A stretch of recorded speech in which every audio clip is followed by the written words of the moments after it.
Au départ de mon aventure, tout était si dur. Je m'abdiquais à agir. Allait-il me punir?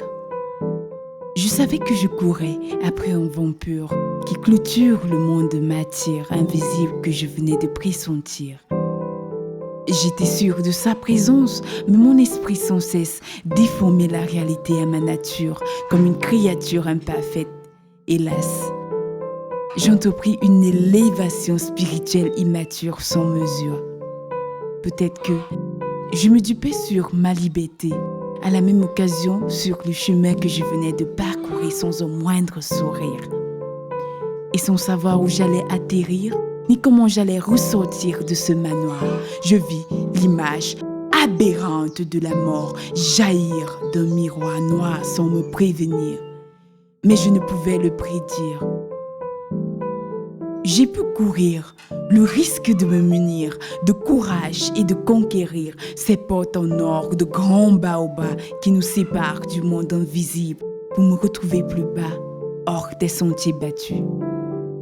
J'entendais au loin un fou rire qui me fit frémir. Je ne me retrouvais nulle part. Mais j'avais un empire de questions à mon fond intérieur qui maintenait mon cœur en couleur et à l'heure tel un moteur.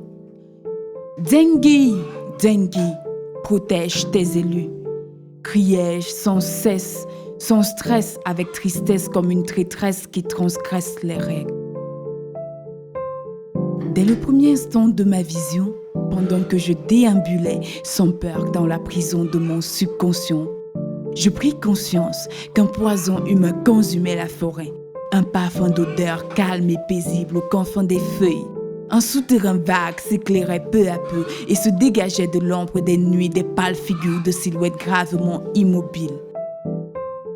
Et pendant que ma vie réelle agonisait, un silence glacial et presque paralysant s'empara de moi brutalement et me plongea dans un lointain univers pourtant proche des mortels.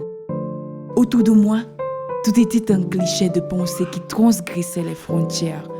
J'avais misé sur une illusion éphémère et chimère d'une curiosité dessinée dans les tournures de mon esprit.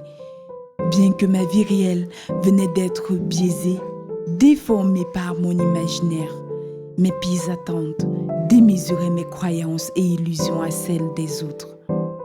Il était juste une simulation virtuelle d'un rituel, un espace de pensée propre à ma personne, des choses que je peux m'emparer en apercevant rapidement et avec netteté.